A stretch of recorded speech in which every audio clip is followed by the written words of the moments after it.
días.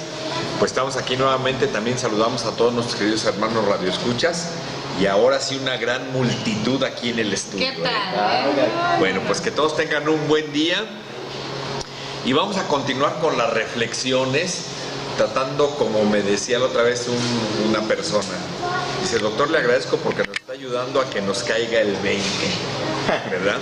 Bueno, pues así esperemos que el Espíritu Santo nos ilumine para que nos caiga el 20 a las familias y a los matrimonios católicos, que entendemos que esta exhortación apostólica es una reflexión bastante bien estudiada, con una muestra bastante representativa de los retos que tenemos las familias en el mundo actual.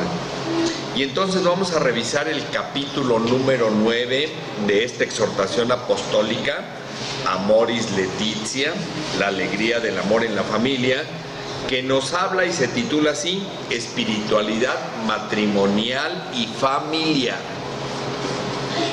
Nos dice el párrafo 314: siempre hemos hablado de la inhabitación divina en el corazón de la persona que vive en gracia. Hoy podemos también decir que la Trinidad está presente en el templo de la comunión matrimonial. Cuando la exhortación apostólica nos hace referencia a esto, nos invita a que frecuentemos la oración, la lectura de la Sagrada Biblia, la lectura de los documentos que nuestra iglesia promulga, ¿sí? Pero sobre todo también la frecuencia de los sacramentos de la comunión y de la confesión. Estos sacramentos de suyo tienen un valor pedagógico que quienes lo hacemos de una manera reflexiva, con una gran fe, aparte de que nos fortalecemos, nos invita y nos motiva, pero aparte nos da la fortaleza para vivir virtuosamente. Entonces, una de las sugerencias del documento es que frecuentemos los sacramentos para tener una mejor vida de pareja, para tener una mejor vida como personas. Entonces, cuando nosotros no recurrimos a esto y sacamos a Cristo de nuestras vidas, pues empezamos a incurrir en situaciones cotidianas como son la vida de la familia en cuanto a manutención, en cuanto a limpieza, en cuanto a orden, en cuanto a esparcimiento, y vamos haciendo de nuestra vida una vida de rutina en la proveeduría y en el trabajo. Y entonces empezamos a lamentarnos de lo cansado que es la jornada. Entonces empezamos a lamentarnos de lo difícil que está la situación económica. Y entonces empezamos a lamentarnos de otras circunstancias, porque hacemos de nuestra vida cotidiana una rutina.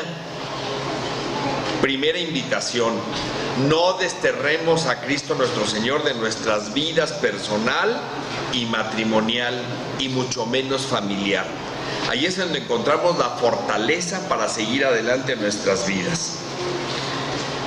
Dice el texto: Su Santidad el Papa Francisco comenta: mi predecesor Benedicto XVI ha dicho que cerrar los ojos ante el prójimo nos convierte también como ciegos ante Dios, y que el amor es en el fondo la única luz que ilumina constantemente a un mundo oscuro. Solo si nos amamos unos a otros, Dios permanece en nosotros y su amor ha llegado en nosotros a plenitud. Esta es la expresión primera y originaria de la dimensión social de la persona en el matrimonio y la familia. Quisiéramos reflexionar y preguntarnos cómo pretendemos que en nuestra familia reine la paz y la armonía si no nos amamos los unos a los otros, si no cumplimos con el mandato divino de amarnos a Dios en primer lugar y a nuestro prójimo como a nosotros mismos. ¿Acaso las personas que hacen violencia psicológica, violencia física que descalifican, que quieren tener siempre la razón, ¿estarán amando a su prójimo? Pues no seamos de esas personas que creemos en los fundamentos de nuestra fe, pero que no lo llevamos a la práctica. De ahí que entonces el documento nos invita a que no desterremos a Cristo de nuestros corazones, a que nos manifestemos plenamente con ese mandato de amarnos los unos a los otros, pero también nos invita a que hagamos oración. Y dice el texto: la oración en familia es un medio privilegiado para expresar y fortalecer nuestra fe pascual, o sea, creer en ese misterio pascual de la muerte y la resurrección de nuestro Señor Jesucristo para redimir nuestros pecados. De tal manera que nos invita a que hagamos oración en la familia, rogando por nuestras necesidades, orando por alguien que esté pasando algún mal momento o alguna pena, pedirle ayuda para amarnos más, darle gracias por la vida y por las cosas buenas, pedir la intercesión de la Santísima Virgen, ¿sí?, para que nos proteja con su manto, pero pedirle sobre todo que nuestra fe y la de nuestros hijos crezca, ¿sí?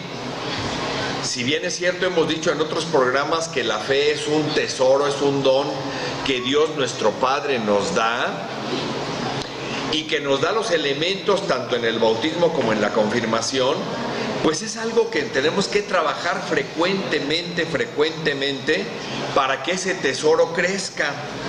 Y eso hay que hacerlo por medio de la oración. Más adelante el documento nos dice: hay un punto donde el amor de la pareja alcanza su mayor liberación y se convierte en un espacio de sana autonomía. Cuando cada uno descubre que el otro no es suyo, sino que tiene un dueño mucho más importante. Ese único dueño es nuestro Señor Jesucristo. El espacio exclusivo para que cada uno de los esposos reserve a su trato solitario con Dios no solo permite sanar las heridas de la convivencia, sino que posibilita encontrar en el amor de Dios el sentido de la propia existencia. Necesitamos invocar cada día la acción del Espíritu Santo para que esta libertad interior sea posible. ¿Qué nos quiere decir esto el documento? Que si bien es cierto, somos una comunidad familiar, somos una iglesia doméstica, donde la oración en conjunto tiene un peso, ¿sí?, un peso más fuerte, es importante que los esposos nos demos tiempo para nuestra relación personal con Dios nuestro Padre. Que nos demos tiempo para reflexionar cuál ha sido nuestro actuar como esposo, como padre de familia, como miembro de una familia de origen, mi relación con la familia de mi esposa. Tiempo para reflexionar cuál ha sido la actitud tú como esposa, tú como madre de familia, tú como nuera de esa familia que no es tu familia de origen. Y entonces el documento nos invita a que hagamos, sí, oración en común, en comunidad, pero que también nos demos tiempo para la reflexión y la oración.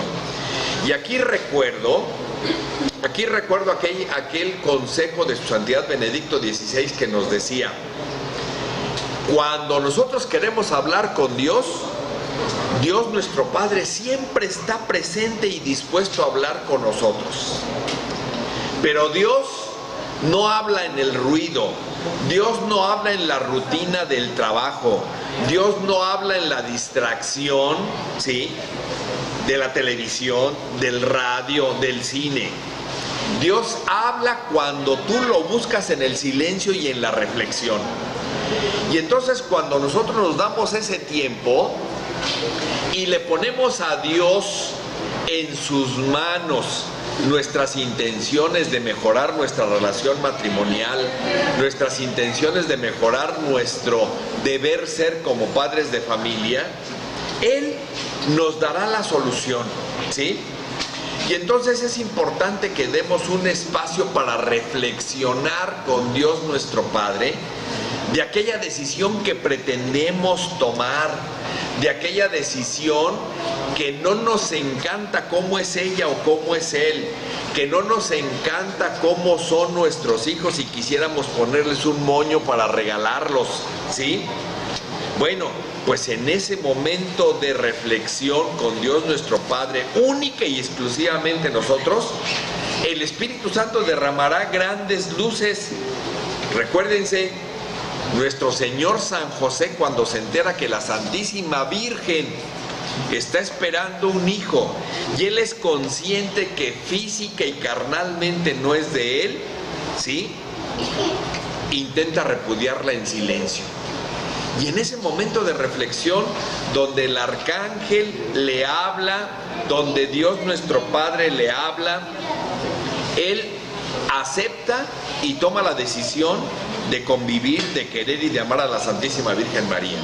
Pues ante ese ejemplo, muchas veces queremos tomar decisiones producto del enojo, producto de la tristeza, producto de la desesperación. Y aquí hagamos realidad el consejo de Santo Tomás. Cuando el alma está exaltada, no se mude de ideas, o sea, no se tomen decisiones. Y entonces cuando nosotros en la reflexión y en el silencio le pedimos al Espíritu Santo que nos asista y le pedimos a Dios nuestro Padre que derrame siempre sus dones sobre nosotros y nos ilumine, hay que darnos ese tiempo los esposos, ¿sí? El documento nos dice así: así los dos entre sí son reflejo del amor divino que consuela con la palabra, la mirada, la ayuda, la caricia y el abrazo.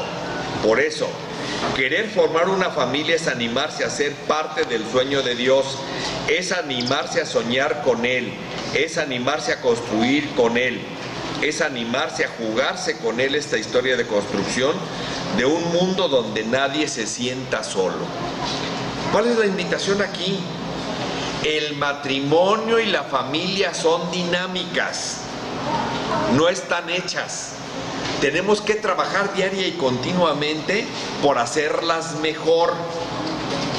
Y entonces, cuando hacemos oración, ahí tenemos la fortaleza. Dice el documento más adelante: bajo el impulso del Espíritu, el núcleo familiar no solo acoge la vida generándola en su propio seno, sino que se abre, sale de sí para derramar su bien en otros, para cuidarlos y buscar su felicidad. Cuando la familia acoge y sale hacia los demás, especialmente a los más pobres y abandonados, es símbolo, testimonio y participación de la maternidad de la Iglesia.